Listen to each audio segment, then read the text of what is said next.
चा गया है खूनी शहीदां से इसका दुख। तू आंसुओं की बुखल न कर इस निहाल से।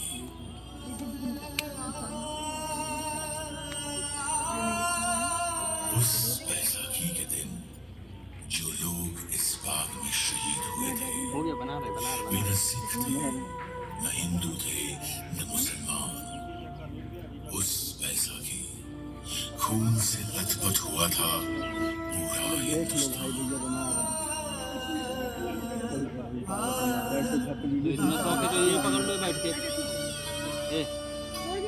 वो अमृतसर में 13 अप्रैल 1919 इतवार की एक सुबह थी। पंजाब की धरती पर आने वाले सबसे खूबसूरत दिन की सुबह, जब सारा पंजाब बैसाखी की खुशियां मना रहा था। न जाने कितने लोग हरमिंदर साहब के दर्शन पर और खालसा का स्थापना का दिवस मनाने आए हुए थे। अमृतसर के गली बाजारों में चहल पहल थी। ठीक उसी दिन कांग्रेस के नेताओं ने जलियांवाला बाग में शाम 4:30 बजे एक सभा करने का निर्णय लिया था। उनका इरादा डॉक्टर सत्यपाल और डॉक्टर किचलू की रिहाई और काले कानून की वापसी की मांग करने का था। बैसाखी की खुशियों के बीच जैसे जैसे दिन आगे बढ़ा, एक छोटा सा बच्चा दिन का कनस्तर बजाते हुए शहर के कुछ इलाकों में लोगों को यह संदेश देते हुए निकला।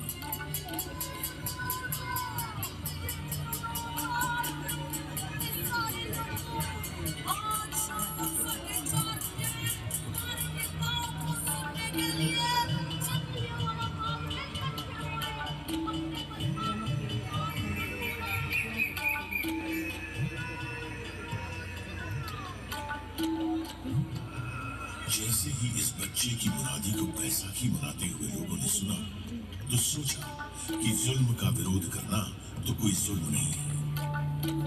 मीर जी, बाग में आ रहे हो कि नहीं आ रहे हो?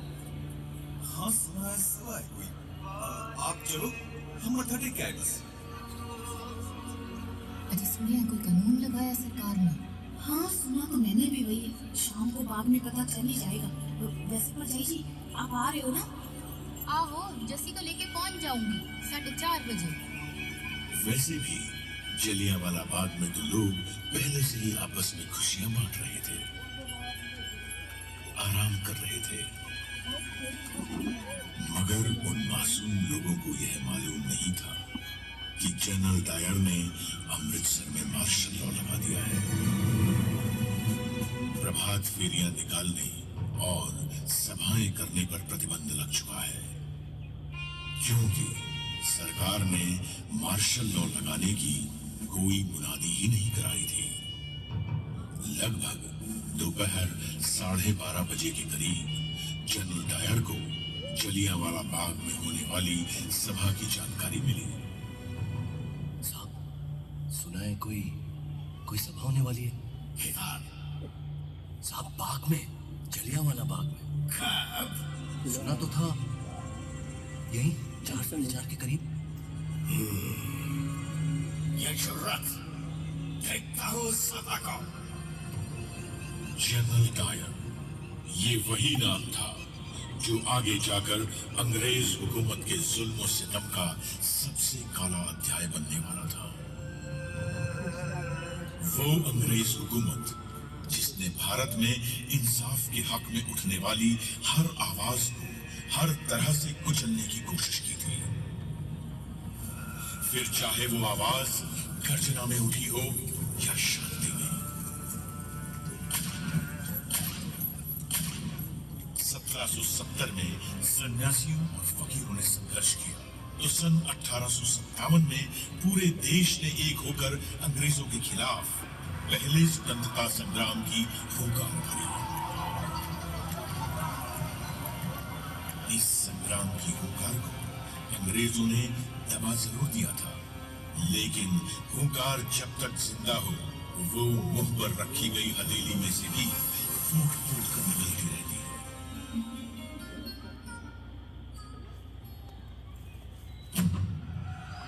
कभी क्रांतिकारियों ने आजादी का बीड़ा उठाया तो कभी कांग्रेस के गरम दल ने। एक तरफ गदर पार्टी ने विदेशों में आजादी का संग्राम छेड़ दिया था, तो पंजाब में भी वो देश की आजादी के लिए सक्रिय थी।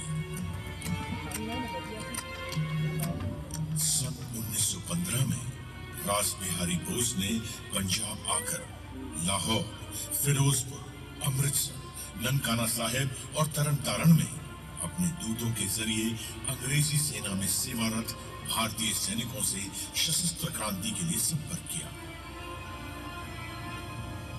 मगर किसी तरह यह योजना अंग्रेजों को पता लग गई और कई क्रांतिकारी गिरफ्तार किए गए। 16 नवंबर 1915 के दिन 19 वर्ष के बालक करतार सिंह सराभा को अंग्रेजों ने लाहौर की जेल में फांसी के फंदे पर लटका दिया।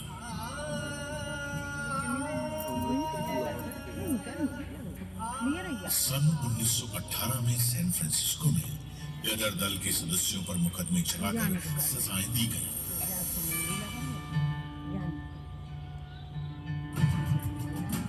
यह पहले विश्व युद्ध का समय था और अंग्रेजों ने अपने हित से इस युद्ध में भारत को भी छोड़ दिया था। इस युद्ध में अंग्रेजों ने भारत की संपदा, युद्ध सामग्री और सैनिकों का जमकर इस्तेमाल किया और बदले में भारत को क्या मिला? एक काला कानून, रोलेट एक्ट। आम हिंदुस्तानी की जबान में इस एक्ट को न वकील, न दलील, न अपील के नाम से जाना जाता था। इस एक्ट के पास होने के बाद पुलिस चाहे जिसकी तलाशी ले सकती थी। बिना कारण किसी को भी 2 साल की सजा दी जा सकती थी। इसके इस्तेमाल से भारतीय अखबारों की कलम तोड़ दी गई। फिर भारत ने इस काले कानून का जवाब दिया सत्याग्रह से। देश भर में इसके विरोध में सभाएं और आंदोलन होने लगे। फिर 30 मार्च 1919 के दिन दिल्ली में 60 निहत्थे लोगों को सरकारी गोलियों से खून दिया गया।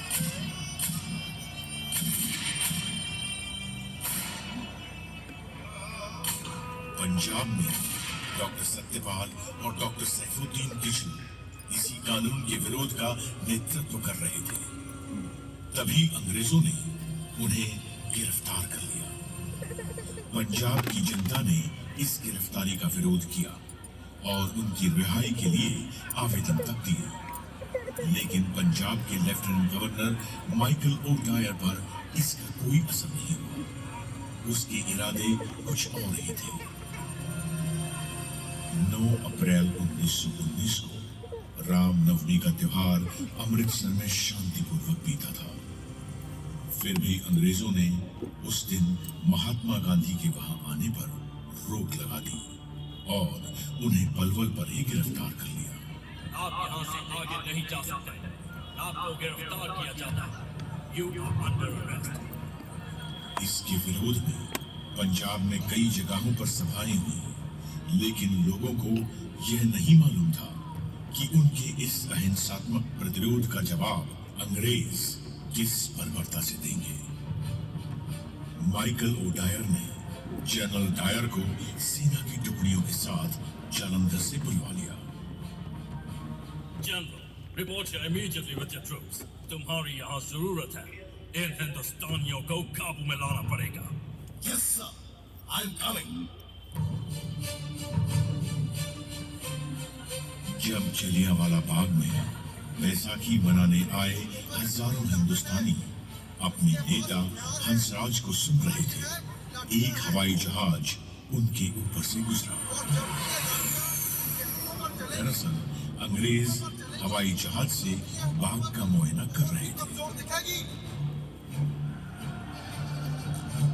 इस घटना से बावजूद लोगों में बेचैनी बढ़ गई। और शांति बनाए रखिए, शांति बनाए रखिए, डरने की कोई बात नहीं है। उनके नेता ने उन्हें न घबराने की सलाह दी। तभी कुछ ही देर में दूर से उस संकरी गली से कुछ आवाजें आनी शुरू हुई। कुछ बख्तरबंद गाड़ियां गली के बाहर आ रुकी थी। जनरल डायर अपने 90 सैनिकों के साथ बाग में आ चुका था। नहीं देगा। अगर हमने हाथ उठाया या हिंसा की तो हम उनसे अलग कैसे हुए? लोगों में कुछ हलचल सी हुई, मगर हंसराज ने उन्हें डरने से मना किया। डरने की कोई बात नहीं है, हम शांति से बात करेंगे। शांति से बात करते हुए लोगों से किसे खतरा हो सकता था? लोग कुछ सोचते, उससे पहले जनरल डायर ने अपने सिपाहियों को पोजीशन लेने का हुक्म दिया। लोगों में खौफ बढ़ता जा रहा था। औरतें अपने बच्चों को देख के दहशत में कांपती जा रही थी। आदमी अपने परिवारों को अपनी बाहों में समेटे चीखों के समुद्र में डूबे जा रहे थे। और बच्चों को तो मालूम भी नहीं था कि उनके मासूम से खिलखिलाते चेहरे कुछ देर बाद एक गहरी और ठंडी खामोशी में गुम हो जाने वाले थे। न कोई चेतावनी, न बाग खाली करने की घोषणा, न सभा बंद करने का हुक्म। सीधे एक हुक्म जारी हुआ।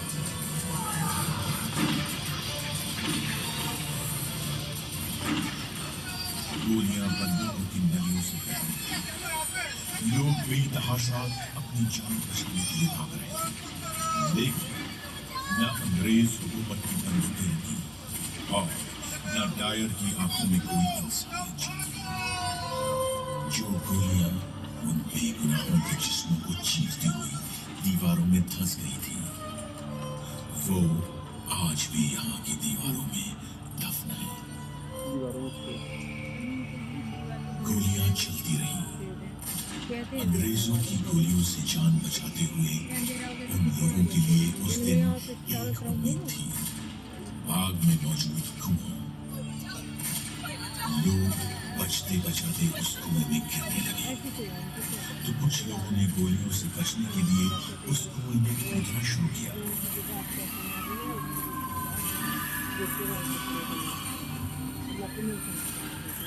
एक के बाद एक लोग उस कुएं में गिरते चले गए। धीरे धीरे करके वो कुआं जिंदा और मुर्दा लोगों से भरता चला गया। कुआं इंसान की प्यास बुझाता है, लेकिन उस दिन इस कुएं ने शैतान की प्यास बुझाई थी। ये कुआं इस ऐतिहासिक मैदान के बीच में गूंजता हुआ एक काला धब्बा है, जिसमें आज भी उन मासूमों की चीखें गूंज रही हैं।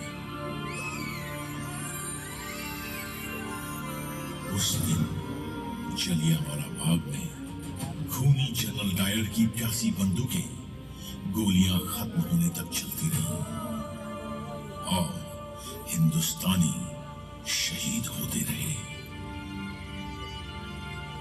उसे तो यह अफसोस हो रहा था कि गली संकरी होने के कारण वह अपनी मशीन गन वहां तक नहीं ला पाया था।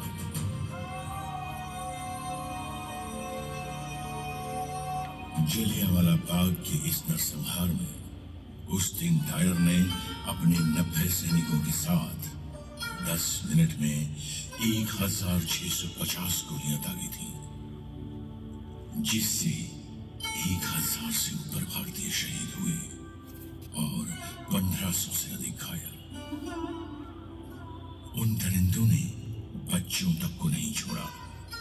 उस दिन 15 बच्चों का गोलियों से कत्ल हुआ था। उन बच्चों में से एक बच्चे की उम्र सिर्फ 6 महीने थी। उस दिन मरने वालों में एक बच्चा ऐसा भी था जिसकी उम्र कोई 10 साल रही होगी। मरे हुए बच्चे की लाश की गोद में एक लाश और थी, एक 3 साल के बच्चे की लाश। ऐसे ही न जाने कितने घायल लोग अपनों की लाशों के पास लाशों की तरह बैठे हुए थे। बाग में मौजूद एक लाश के पास एक औरत बैठी थी, जो अपने पति की लाश पर विलाप कर रही थी। उस औरत का नाम था रतन देवी।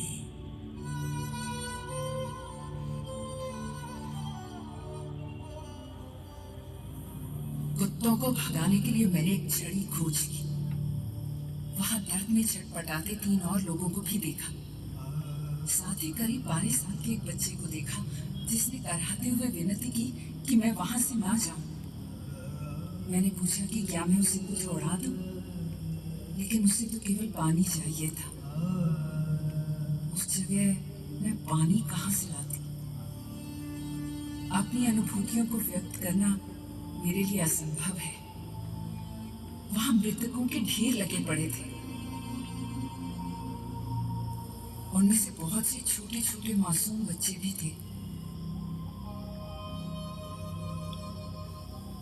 मैं वो दृश्य कभी नहीं भूल सकती। मृतकों के उस एकाकी जंगल में पूरी रात मैंने अकेले ही बिताई। हर घंटे घड़ी की आवाज सुनाई दे रही थी। सुबह 6 बजे मेरी गली से कुछ लोग चारपाई लाए और मैं अपने पति का शरीर घर ले जा सकी। उस रात मैंने जो अनुभव किया, वो केवल मुझे और मेरे भगवान को ही पता है।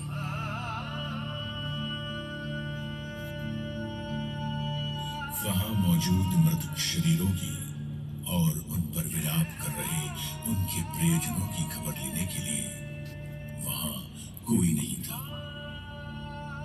घायलों का इलाज करने के लिए कोई नहीं था। उन्हें पानी तक पिलाने के लिए कोई नहीं था। आप सोचिए हर उस दर्दनाक माहौल के बारे में जो अगले 24 घंटे तक ऐसा का ऐसा ही रहा। वो दर्द और वो खामोशी जो उस दिन जलियांवाला बाग में पैदा हुई थी, वो खामोशी हिंदुस्तान के सीने में आज तक गूंज रही है।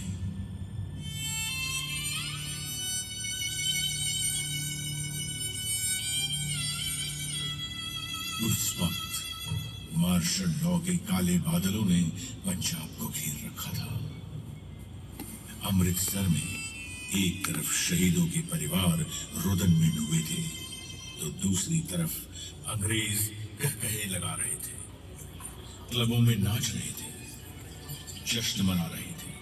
वो रोज मार्शल लॉ का इस्तेमाल करके न जाने कितनों को जेल की सलाखों के पीछे डाल के यातनाएं देते रहे। इस नरसंहार का दोनों दायरों पर कोई असर नहीं हुआ। कई दिनों दोनों अमृतसर के लोगों को अपने जुल्म से दबाते रहे। उनका जुल्म इस हद तक था कि जो भी हिंदुस्तानी उस गली से गुजरता था, उसे घुटनों और हाथों पर रेंगने के लिए मजबूर किया जाता था। तुम क्रॉल करके रास्ता क्रॉस करो। सारा पंजाब इस अंग्रेजी आतंक का सामना कर रहा था। अपने आप को जमीन पे रगड़ते हुए निकलो यहाँ से। जब 14 अप्रैल को अमृतसर से 87 किलोमीटर दूर गुजरानवाला में कुछ भारतीय अंग्रेजों के खिलाफ प्रदर्शन कर रहे थे, उन पर हवाई जहाज से बम बरसाए गए। न जाने कितने मारे। दुनिया की सभ्यता का झंडा उठाने वाली अंग्रेज हुकूमत का असली चेहरा ये था। पंजाब से कोई खबर बाहर नहीं जा रही थी, लेकिन हुंकार जब तक जिंदा हो, वो मुंह पर रखी गई हथेली से भी फूट फूट कर निकलती रहती है। धीरे धीरे जब इस नरसंहार की खबरें देश में फैली, तो पूरा हिंदुस्तान विरोध में उठ खड़ा हुआ। रॉलेट एक्ट के खिलाफ देश भर में आंदोलन तेज हो गया। यहाँ देश में प्रदर्शन और धरने हो रहे थे, तो उधर अंग्रेज डायर का गुणगान कर रहे थे। उनका ख्याल था कि इन गोलियों की आवाज में भारत का राष्ट्रवाद और स्वतंत्रता का संग्राम दब जाएगा।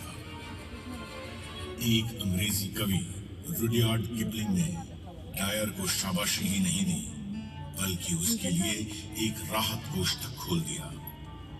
अंग्रेजी अखबार डायर को साम्राज्य का बहादुर रक्षक बता रहे थे। भारतीयों ने इस बेशर्मी का मुंह तोड़ जवाब दिया।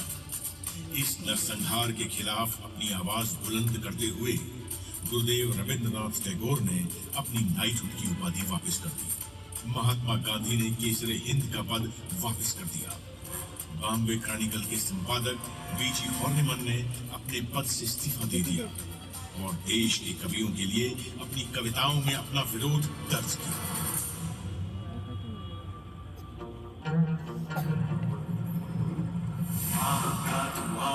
नहीं रंग आसमां का, हम तुझको फूंक देंगे, डायर तो है कहाँ का। ये आह का दुआ है, नहीं रंग आसमां का, हम तुझको फूंक देंगे, डायर तो है कहाँ का।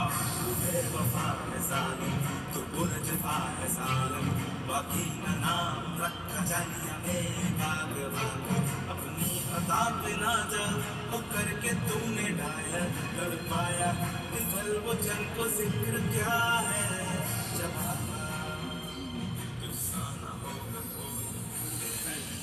इन तरानों में देश का दुख था, देशभक्ति थी और ये अंग्रेजों को एक चेतावनी भी थी कि तुम कब तक जुल्म करोगे। यह देश हमारा है और हम इसे आजाद करा के रहेंगे। फिर भी जब देश में हो रहे विरोध रुके नहीं, तो उनसे बचने के लिए अंग्रेजी हुकूमत ने हंटर कमेटी बनाई।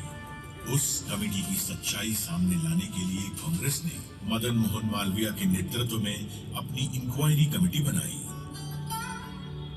पंजाब के लोगों के साथ अपनी एकजुटता दिखाने के लिए कांग्रेस ने अपना वार्षिक अधिवेशन भी अमृतसर में किया। इस अधिवेशन में अंग्रेजों की नृशंसता की जमकर आलोचना की गई। इस घटना के बाद हिंदुस्तान में राष्ट्रीय आंदोलन की विचारधाराएं और अधिक प्रबल हो गईं।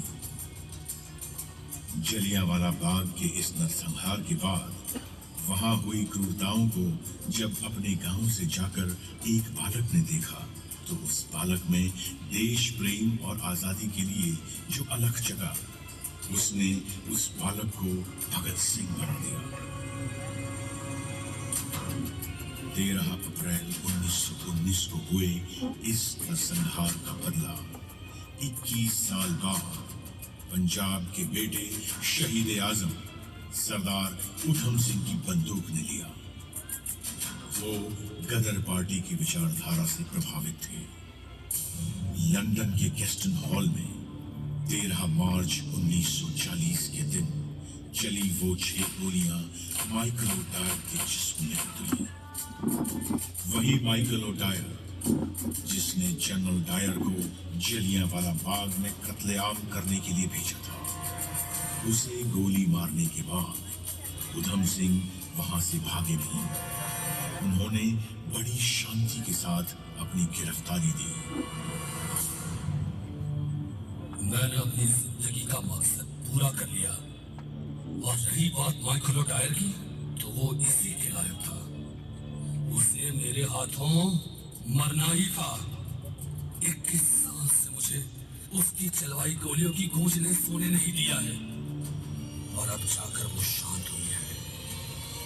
अब मेरे जीने या मरने से कोई फर्क नहीं पड़ता। अब मुझे मौत का कोई खौफ नहीं। अपने मुकदमे के दौरान हिंदू मुस्लिम एकता की मिसाल कायल करते हुए उन्होंने अपना नाम मोहम्मद सिंह आजाद बताया था। मेरे पे कत्ल का इल्जाम है, और मुझे अपने किए पर गर्व है, क्योंकि मैंने वो अपने मुल्क की आजादी के लिए किया है। क्या ये अदालत मुझे बतलाएगी कि क्या जलियांवाला बाग में जनरल डायर की मनाई हुई वो भूमि बैसाखी कत्लेआम नहीं थी? अंग्रेजों ने उन्हें लंदन की पेंटनविले जेल में फांसी पर लटकाया था। आज भी ये देश उस शहीद सिख को सलाम करता है। शहीद, तेरी मौत ही तेरे वतन की जिंदगी। शहीद, तेरी मौत ही तेरे वतन की जिंदगी। तेरे लहू से जाग उठेगी इस चमन की जिंदगी। खिलेंगे फूल उस जगह कि तू जहां शहीद हो। खिलेंगे फूल उस जगह कि तू जहां शहीद हो। शहीद, तेरी मौत ही तेरे वतन की जिंदगी। ये जो इतिहास आप सबने सुना, ये इतिहास उस क्रूरता का इतिहास है जिसे हमारे देशवासियों ने झेला था। ये इतिहास है जलियांवाला बाग में हुई उस शहादत का जिसने राष्ट्रवाद की एक नई लहर को जगाया था और अंग्रेजी हुकूमत के खिलाफ लड़ने के लिए हमारे देशवासियों का मनोबल दृढ़ किया था। ये वो इतिहास है जो हमें सिखाता है कि जालिम चाहे कितना भी क्रूर क्यों ना हो, वो एक दिन झुकता जरूर है। ये इतिहास है उन शहीदों का जिनकी शहादत को हमारे देश और हमारे देशवासी कभी भूलेंगे नहीं और उसे कभी बेकार नहीं जाने देंगे। आओ हमारे उन शहीदों को सलाम करें जिन्होंने हमें आजादी दिलाई और सलामी दें हमारे उन जाबाज जवानों को जिन्होंने हमारी स्वतंत्रता की, हमारे प्रजातंत्र की और हमारे अधिकारों की हिफाजत की।